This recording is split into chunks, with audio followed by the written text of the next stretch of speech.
जसं मेजर ध्यानचंद यांचं आपण उदाहरण घेतलं, सचिन तेंडुलकरच्या बॅटला लागलेला बॉल हा बाउंड्रीपर्यंत जातो, त्याला कोणी अडवू शकत नाही, बरोबर.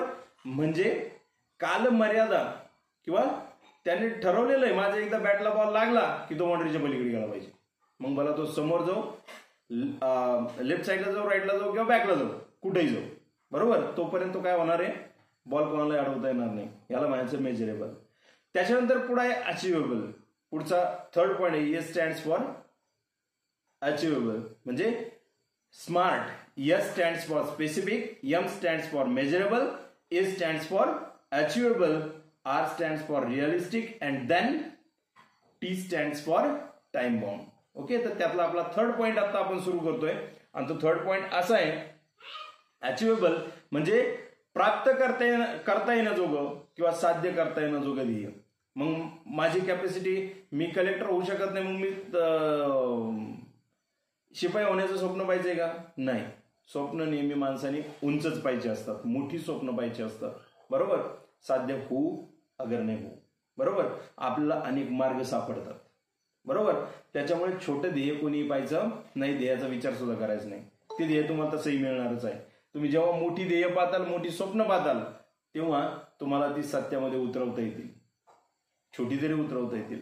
ओके, स्वप्न मोठी पाहिजे. मग पहा, setting goals that can be completed in a design period of time. मग setting goals that can be completed, ध्येय ठरवताना ते ध्येय एका विशिष्ट अशा ठरलेल्या वेळेमध्ये ते पूर्ण झाले पाहिजे.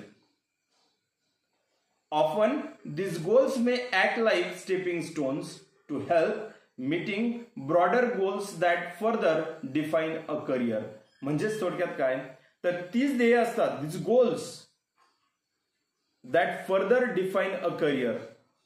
तीच तुमची ध्येय, तुमचं थोडक्यात व्यवसाय किंवा ते जे विस्तृत ब्रॉडर गोल्स म्हणजे विस्तृत ध्येय जे असतात, ती ध्येय गाठताना भविष्यातील तुमची जागा, तुमची कारकीर्द, करिअर ठरवतात, बरोबर.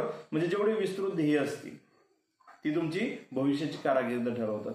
तुमचा नावलौकिक कसा होणार आहे तेही त्याच्यातूनच ठरतं. म्हणजे स्मार्ट, सर्वोत्तम तुम्ही कसे बनणार आहात हे अचिव्हेबल याच्यावरूनच ठरतं. ऍज अ स्टुडंट, पहा बरं का, सरळ सरळ गोष्ट सांगतोय तुम्हाला, इथं उदाहरणं तेच दिले त्यांनी. As a student, we can't become a president, a prime minister, but can hope to reach these heights in future. मग आता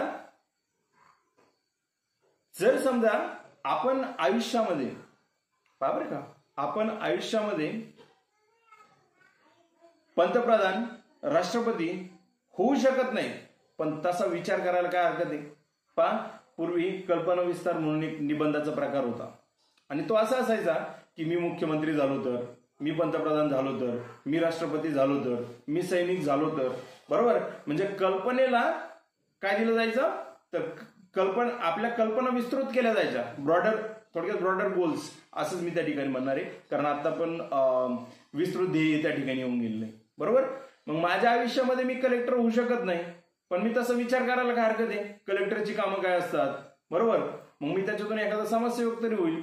मी नाही पंतप्रधान झालो तर मी समाजसेवक तरी होईल, बरोबर. अशा पद्धतीने एक विशिष्ट असा विचार माझ्या डोक्यात येणं सुद्धा गरजेचं आहे. मग जर आपण त्या हाईट्स जर मिळू शकत नसू, तेवढे मोठे जर आपण होऊ शकत नसू, तर आपण कमीत कमी एखादा चांगला कार्यकर्ता तरी होऊ, बरोबर. कार्यकर्ता म्हणजे राजकारण्यांच्या मागे फिरणारा कार्यकर्ता नाही. ओके, कार्यकर्ता म्हणजे सामाजिक कार्य करणारा व्यक्ती, स्वतःचं स्टेटस तयार करणारा व्यक्ती, आणि त्याच्यातून आपला आणि आपल्या पालकांचा उद्धार करणारा व्यक्ती, बरोबर. कार्यकर्ता ही कन्सेप्ट सगळ्यांना माहिती आहे, परंतु तुमच्या मते कार्यकर्ता म्हणजे नेत्याच्या पाठीमागे फिरणारा कार्यकर्ता. माझ्या मते तसा कार्यकर्ता नाही. ओके, एकदम क्लिअर आहे. आई वडिलांचं नाव करेल तो व्यक्ती खरा कार्यकर्ता. ओके, पुढे आहे पहा, रिअलिस्टिक, वास्तववादी. आपलं ध्येय हे वास्तववादी असलं पाहिजे. मग वास्तववादी असलं म्हणजे पाहिजे म्हणजे काय, अर्थात अब्दुल कलामांच्या मते स्वप्न ती नाहीत जी झोपल्यानंतर पडतात, स्वप्न ती असतात जी माणसाला झोपूच देत नाहीत, याला म्हणायचं वास्तववादी. काय म्हणायचं, वास्तववादी. म्हणजे मला जर एखादं ध्येय मिळवायचंय ना, तर मी त्यासाठी झोपणारच नाही. मी रात्रीचा दिवस करेल. मला पहिला नंबर आणायचा शाळेमध्ये, मी रात्रीचा दिवस चेक करेल. बरोबर. म्हणजे याला म्हणायचं थोडक्यात वास्तववादी स्वप्न. ओके, किंवा वास्तव त्याला म्हणायचं. मग पहा, it is important to create goals that are within one's current skill set or area of expertise. ही गोष्ट खूप महत्वाची आहे की ध्येय तयार करताना किंवा ठरवताना तो एखाद्याच्या विशिष्ट कौशल्याचा भाग असला पाहिजे. बरोबर. त्याचं कौशल्य त्याच्यामध्ये असलं पाहिजे, तर त्याचं ध्येय साध्य होतं. नंतर पुढे सांगितलंय की building expertise takes time, so expecting to become an expert in a short amount of time is unrealistic. पहा, एखादं घर बांधताना, मी तुम्हाला अगोदर पण उदाहरण बिल्डिंगचं दिलं होतं की आर्किटेक्ट असतो, तो आर्किटेक्ट काय करतो, तर बिल्डिंगचं स्ट्रक्चर तयार करतो, ब्ल्यूप्रिंट आपण त्याला म्हणतो. कागदावरती तयार करतो आराखडा, तो आराखडा कॉन्ट्रॅक्टरला देतो, कॉन्ट्रॅक्टर ते गौंड्याला देतो, गौंडी त्याच्यावरती काम सुरू करतो आणि किती वेळेत ते पूर्ण होणार आहे या सगळ्या लोकांनी ठरवलेलं असतं. ओके. मग आता इथं उदाहरण असं दिलंय, building expertise takes time, so expecting become an expert. Building तयार करणारा व्यक्ती किंवा एखादा कलाकार म्हणू आपण, त्याच्या कलेला नावलौकिक मिळण्यासाठी किंवा एखाद्या घराचं काम पूर्ण होण्यासाठी किती काळ लागणार आहे हे त्याने ठरवलेलं असतं.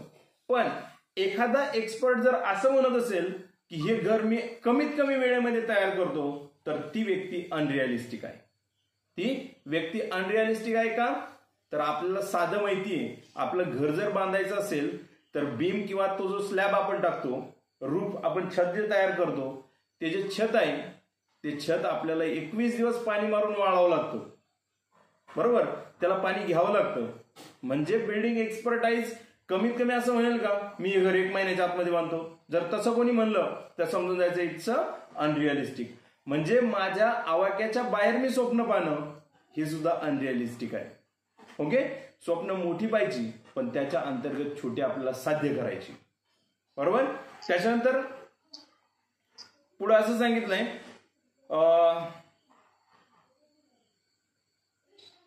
being realistic will make it easy to be successful at attaining goals. मग being realistic, जर तुम्ही वास्तववादी आहात, काय आहात, जर तुम्ही वास्तववादी आहात, will make it easy to be successful at attaining goals. तुमची ध्येय साध्य करण्यासाठी तुम्हाला जे यश जे मिळवायचंय ऍज अ सक्सेसफुल पर्सन किंवा एक यशस्वी व्यक्ती म्हणून, तुम्हाला यातल्या सगळ्या गोष्टी म्हणजे रिअलिस्टिक हा जो वास्तववादीपणा आहे तो तुमच्याकडे असावा लागतो, तरच तुमची ध्येय काय होतात, साध्य होतात. पुढे असं सांगितलंय, if defensive and not aggressive the goal perhaps lack realism. जर तुम्ही ध्येयाच्या दिशेने जात असाल, तुमच्याकडं जर संरक्षणात्मक काही गोष्टी नसतील किंवा थोडक्यात तुमच्याकडे धडाडी नसेल, आक्रमकता नसेल, तर तुमची ध्येय साध्य करताना गोल परहॅप्स लॅक रिअलिझम. मग तुमच्याकडून काय गमावलं जातं ध्येय साध्य करताना? वास्तविकता गमावली जाते. रिअलिझम, लॅक ऑफ रिअलिझम म्हणजे त्याच्यामध्ये वास्तवतेची कमतरता असते. बरोबर. मग तुमचं ध्येय गाठताना तुमच्याकडे संरक्षणात्मक गोष्टी असल्या पाहिजे. आता ते पण सांगतो बरं का कसं ते. पहा, मी जर एक ध्येय ठरवलंय, बरोबर, तर माझ्याकडे थोडक्यात एक गोष्ट आणखीन संरक्षणात्मक असली पाहिजे. मला एक चांगला इंजिनियर व्हायचंय, बरोबर, किंवा मला एक चांगला कलेक्टर व्हायचंय. मग मला कलेक्टर 100% व्हायचंय. काय, कलेक्टर मला 100% व्हायचंय, पण माझ्याकडे चांगल्या पद्धतीची इंजिनियरची डिग्री असली पाहिजे. माझ्याकडे चांगल्या पद्धतीची एक डॉक्टरची डिग्री असली पाहिजे, म्हणजे माझ्या ध्येयाच्या दिशेने जात असताना जर मला तिकडं अपयश आलं तर माझ्याकडे दुसरी गोष्ट इकडं हातामध्ये असेल, म्हणजे संरक्षणात्मक गोष्ट माझ्याकडे असेल आणि ध्येयाच्या दिशेने मी आक्रमक सुद्धा असलो पाहिजे, तर माझं ध्येय लवकरात लवकर साध्य होतं. नंतर पुढे असं सांगितलंय पहा, we must have the clear picture in mind and must have the ability to adhere to that picture. We must have to clear picture in mind. आपल्या मनामध्ये ते चित्र स्पष्ट असलं पाहिजे ध्येय साध्य करताना. त्यात म्हणजे वास्तववाद कशाला म्हणायचं की माझं ध्येय हे आहे ना, तर हे माझं एवढ्या एवढ्या वेळेमध्ये साध्य झालं पाहिजे, म्हणजे त्याचं चित्र आपल्या मनामध्ये स्पष्ट असलं पाहिजे. And must have the ability to adhere to that picture. आणि मग तुझं ते जे चित्र आहे ते चित्र साध्य करताना किंवा ते सत्यात उतरवताना त्याच्यासाठी असणारे सगळ्या ज्या गोष्टी आहेत, सगळे जे मापदंड आहेत त्याचं पालनच केलं पाहिजे. अधेर म्हणजे या ठिकाणी बाइंड असं होतं, त्याचा अर्थ होतो पालन करणे. म्हणजे थोडक्यात एखाद्या मताला पाठिंबा देणे असं पण त्याचा अर्थ होऊ शकतो बरं का. तर थोडक्यात मला जे साध्य करायचं त्याला माझाही पाठिंबा असला पाहिजे. जर माझ्याच मनात नसेल तर मग मी एखादं ध्येय कोणासाठी गाठतोय हे पण खूप महत्वाचं आहे, बरोबर. आई वडील म्हणतात म्हणून ध्येयाच्या मागे लागलोय, ती गोष्ट पण कदाचित माझ्या मते तरी योग्य नाही. आई वडिलांना तुम्हाला सांगता आलं पाहिजे की मला असं काहीतरी व्हायचंय, तुम्हाला स्पष्ट करता आलं पाहिजे की इथून इथपर्यंत मी एवढ्या वेळेत हे साध्य करीन, त्याच्यानंतर याचा फायदा मला असा असेल, बरोबर. आणि जर त्याचा फायदा तुम्हाला होत नसेल, तुमच्या कुटुंबाला होत नसेल, तर तुम्ही थोडक्यात पालक म्हणतात त्या दिशेने गेले तरी चालेल, पण तुम्ही ज्यावेळेस तुमची स्वप्न पालकांना सांगता त्यावेळेस तुम्हाला त्याचा शेवट पण माहिती असला पाहिजे. ओके, याला म्हणायचं रिअलिझम. नंतर त्या ठिकाणी पुढे सांगितलंय टाइम बाउंड, कालमर्यादा, बरोबर. कालमर्यादा म्हणजे विशिष्ट कालमर्यादा ठरलेली असते. एक जनरल उदाहरण मी आताच तुम्हाला सांगितलंय. मला एखादं युपीएससीची परीक्षा किंवा एमपीएससीची परीक्षा पास व्हायचंय, मग माझ्याकडे वयोमर्यादा किती आहे, 42 वर्ष वयोमर्यादा आहे. मग मी 42 पर्यंत प्रयत्न करतच राहणार का? नाही, 42 पर्यंत प्रयत्न करत राहणार नाही. मी कमीत कमी वेळेमध्ये ते पूर्ण करेल, जेणेकरून मला त्याचा जास्तीत जास्त आनंद घेता येईल. ओके, मग आता पार्ट टाइम बाउंड काय ते एकदा पाहू आपण इथं. Establish time parameters around each goal as it will help increase focus and accountability. Establish time parameters around each goal. प्रत्येक ध्येयाच्या बाजूने कालमर्यादा ठरवताना, काय कालमर्यादा ठरवताना as it will help increase focus and accountability. तुम्ही जर कालमर्यादा ठरवली तर तुमच्या ध्येयावरती अधिक लक्ष केंद्रित होतो, फोकस अधिक त्याच्यावरती होतो आणि कमीत कमी वेळेमध्ये तुमचं ध्येय सुद्धा साध्य होतं असं सांगितलंय. म्हणजे कालमर्यादा जर ठरलेली असेल, मी आताच तुम्हाला सांगितलं कमीत कमी वेळेमध्ये माझं ध्येय साध्य करेल आणि जास्तीत जास्त त्याचा आनंद घेईल, बरोबर. मग जास्तीत जास्त जर मला आनंद घ्यायचा आहे तर मला त्याच्यासाठी प्रयत्न करणं गरजेचं, म्हणजे फोकस माझ्या ध्येयावरती लागतो. पण to reduce weight we know how to go about it. जर मला वजन कमी करायचंय, पहा बरं का उदाहरण काय आलंय, जर मला वजन कमी करायचंय तर त्याच्या बाबतीत काय करायचंय हे सुद्धा मलाच माहिती आहे. म्हणजे वजन कमी करण्यासाठी मी कसे प्रयत्न करणार हे सुद्धा कोणाला माहिती आहे, मलाच माहिती आहे. ओके, मग त्याच्यासाठी मी काय केलं पाहिजे हे मलाच माहिती आहे, बरोबर. मग काय केलं पाहिजे ते पण ते दिलंय. But without consistent time bound action it never becomes a reality. परंतु जर तुम्ही त्याच्यामध्ये सातत्य, स्टेडी, स्तब्धता जर ठेवली नाही तर ते सत्यामध्ये उतरत नाही. योग्य वेळी योग्य प्रयत्न करणे तर तुमचं वजन कमी होऊ शकतं, बरोबर. मग काय करायचंय तिथं ते पण त्यांनी दिलेलं आहे. It may be exercise, diet and stress free thoughts. जर तुम्हाला वजन कमी करायचं असेल तर तुम्हाला व्यायाम महत्वाचा आहे, तुम्ही व्यायाम केला पाहिजे, तुम्ही डाएट, आहार योग्य घेतला पाहिजे, आणि दुसरी गोष्ट तुमचे विचार हे स्ट्रेस फ्री असले पाहिजेत. म्हणजे वजन वाढण्याचं एकच कारण नाहीये. वजन वाढण्याचं कारण म्हणजे आपण खूप खातोय असं त्याचा अर्थ नाहीये, खूप खाल्ल्याने पण वजन वाढतं असं नाही. जर तुमचे विचार हे जर स्ट्रेसफुल असतील म्हणजे तुम्हाला ताणतणाव जास्त असेल तर तुम्ही तुमचं वजन कसंच नियंत्रणात आणू शकत नाही. आपण लोकांना एवढंच म्हणतो, हवा खाल्ली तरी वजन वाढतं. बरोबर, हवा खाल्ली तरी वजन नाही वाढत, टेन्शन घेतल्याने वजन वाढतं.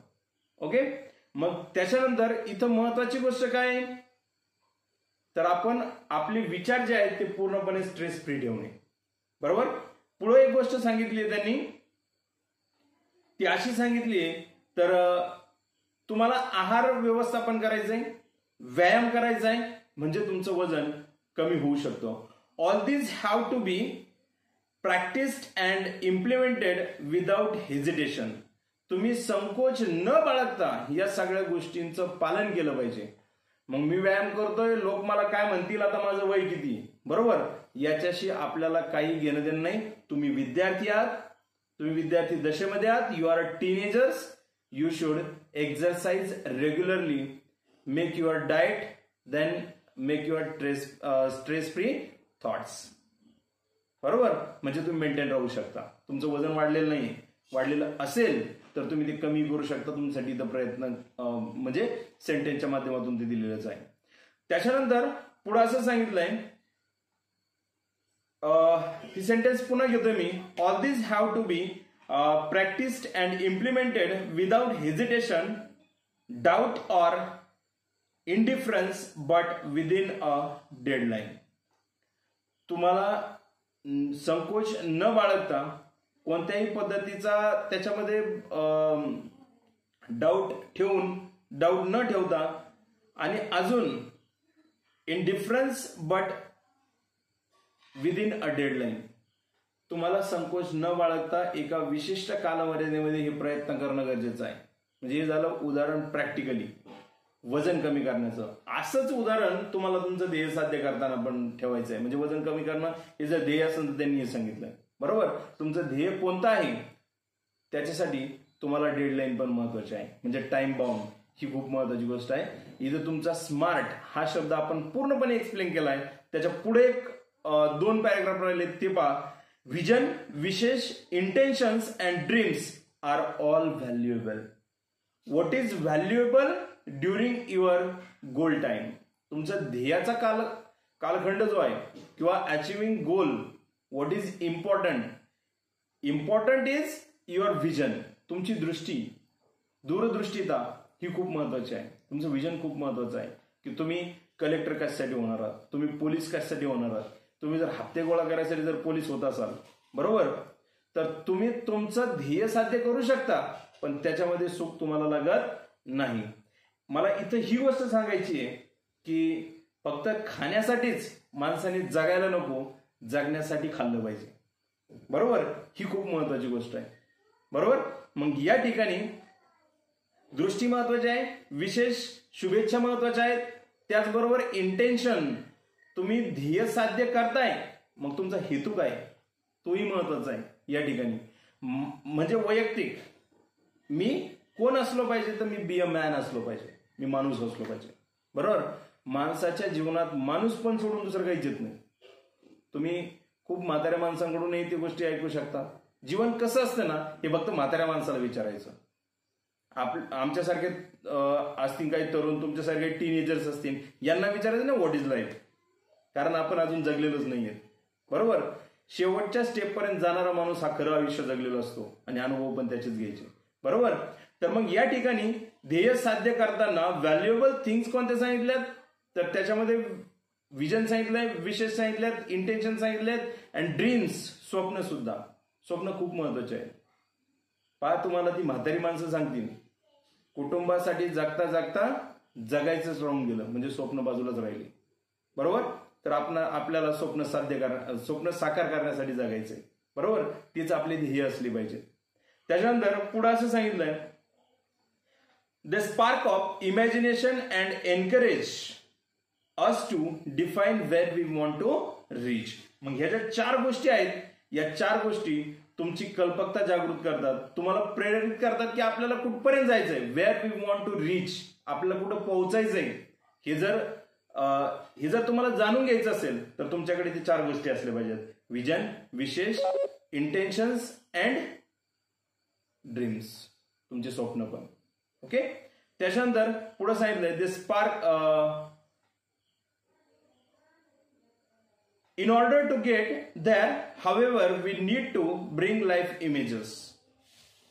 In order to get there, जर तुम्हाला त्या ठिकाणी पोहोचायचं असेल, however, we need to bring life images down to earth and plan to execute strategies. मग एकंदरीत आपल्याला कशाची गरज आहे? Bring life image. आपल्याला थोडक्यात आपल्या जीवनाची एक इमेज तयार करणं गरजेचं आहे. Down to earth. Down to earth दिलेला अर्थ रिअल ऑर प्रॅक्टिकल. माणूस हा डाऊन टू अर्थ असला पाहिजे, कॉमन टच आपल्यामध्ये असला पाहिजे. कसा? डाऊन टू अर्थ म्हणजे काय? माणूस कितीही मोठा झाला तरी त्याची नाळ जी समाजाशी जोडलेली आहे, त्याची नाळ जी लोकांशी जोडलेली आहे, ती नेहमी तुटता कामा नये. बरोबर?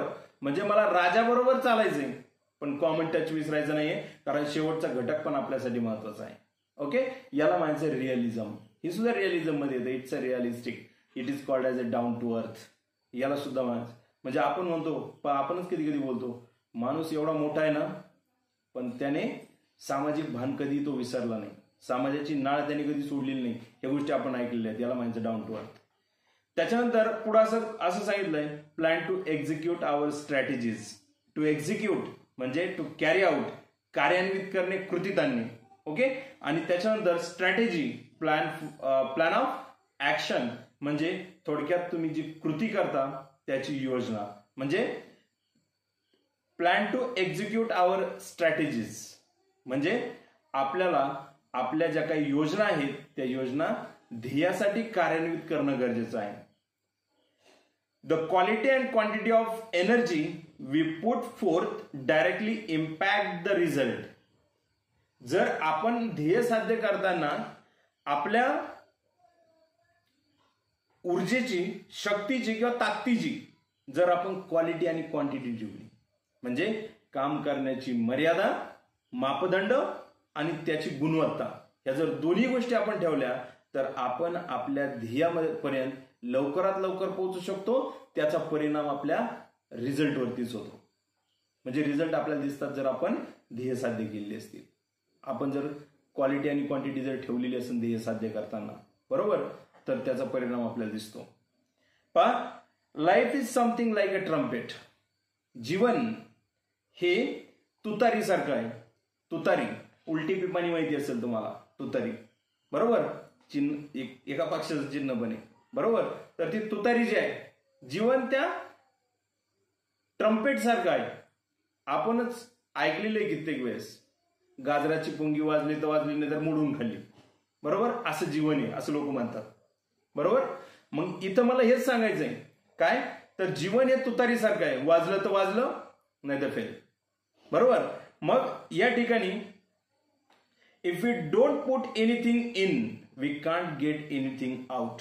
जर आपण त्या ठिकाणी कामाची गुणवत्ता, बरोबर, आणि त्याचा मापदंड जर आपण धरला नाही किंवा आपण जर त्याच्यामध्ये इनपुट दिलं नाही तर त्याचा आउटपुट आपल्याला येणारच नाही. म्हणजे काय? थोडक्यात आपण जर गुणवत्तापूर्ण प्रयत्न केले नाही तर आपल्याला त्याचं यश कधी मिळणार नाही. पुढे असं सांगितलं शेवटच्या पॅराग्राफमध्ये, लास्ट पॅराग्राफ 23rd पेजवरती आहे. पण success is a walk in the dark. एकदम भारी गोष्ट यशाच्या बाबतीमध्ये या व्यक्तीने सांगितली. Success is walk in the dark. यश हे अंधारात चालण्यासारखं आहे. पहा, finding the right footing preciously, mastering the skills and getting to the next place all depend on how we approach and tackle the problem. किती सरळ गोष्ट बोललाय तो. पहा, आपलं पहिलं पाऊल योग्य पडणं गरजेचं आहे. अपयश यशाची पहिली पायरी, बरोबर. पण जर तीच येऊन द्यायची नसेल तर आपलं पहिलं पाऊल व्यवस्थित पडणं गरजेचं आहे. ओके. मग फाइंड द राईट फुटिंग, योग्य पाऊल ओळखा. प्रेशियसली मास्टरिंग द स्किल्स, पहिलं पाऊल म्हणजे आपल्या कौशल्यांवरती आपल्याला प्रभुत्व निर्माण करायचंय. हे सुद्धा एक कौशल्य आहे. काय? कौशल्यांवरती विजय मिळवणं, कौशल्यांवरती प्रभुत्व मिळवणं, हे सुद्धा एक कौशल्य आहे. And getting to the next place, पहिला पाऊल टाकल्याच्या नंतर ते जर परफेक्ट पडलं तर दुसरं उचलून पुन्हा पुढे टाकायचंय.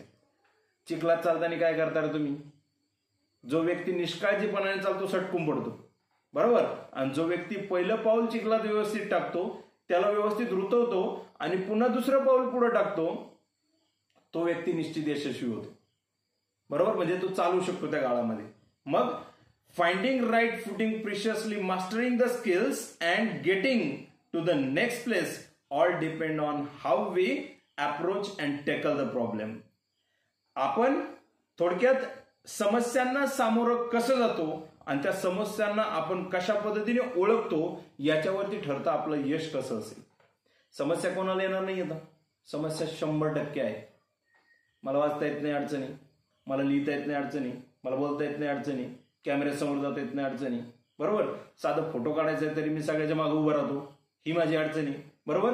मग या समस्यांना एक एक करून आपल्याला पार करायचंय आणि आपल्याला हायलाइट व्हायचंय, अर्थात आपल्याला सगळ्यांच्या समोर यायचंय, आपल्याला सर्वोत्तम व्हायचंय.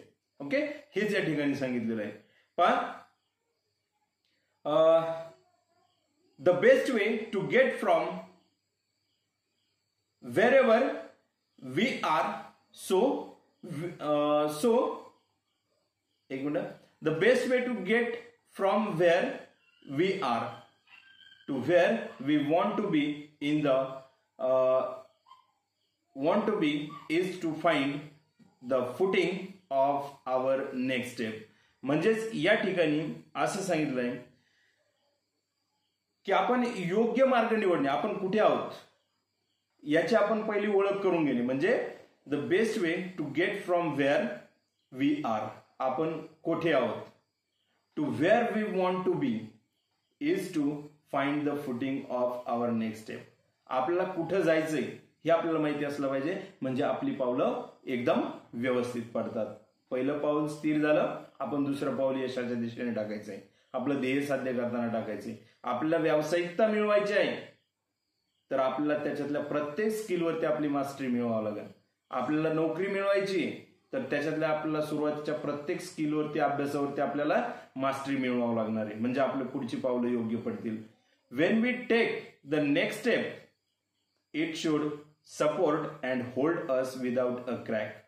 Wien we take the next step, आपण जेव्हा पुढचं पाऊल टाकतो, पावर का, जेव्हा आपण पुढचं पाऊल टाकतो, इट शुड सपोर्ट, आपल्याला पहिलं पाऊल सपोर्ट करतं, बरोबर. म्हणजे पुढचं पाऊल टाकताना मागचं पाऊल काय करतं, सपोर्ट करतं. And hold us without a crack, म्हणजेच थोडक्यात आपल्याला हारून न देता आपल्याला जिंकण्यासाठी ते मदत करतं. म्हणजे माणूस जीवनामध्ये यशस्वी कसा होतो किंवा यशस्वी माणूस काय असतो, सगळ्यात सुंदर माणूस जर कोणता असेल तर तो यशस्वी माणूस हा सगळ्यात सुंदर असतो. दिसण्यापाशी काही नसतं, बरोबर. जीवनामध्ये यश मिळवणं, आई वडिलांच्या अधिकारात राहणं, आई वडिलांच्या घालून दिलेल्या मर्यादेत राहणं, ही आहे सर्वोत्तमपणा. हा तुमचा सर्वोत्तमपणा आहे. ओके, आणि तो तुम्हाला जपायचा आहे. तर बी स्मार्ट, आयुष्यामध्ये सर्वोत्तमपणा हा दिलेला संदेश जो आहे या ठिकाणचा, तो आपल्याला या ठिकाणावरून घ्यायचा आहे आणि आपल्या जीवनाचं ध्येय आपल्याला साध्य करायचंय. ओके, तर या ठिकाणी तुमचं हे प्रकरण संपलंय. पुढच्या तासाला नवीन प्रकरण सुरू होईल. ओके, थांबूयात आपण. चला, कोणाला काही अडचण असेल तर विचारू शकता.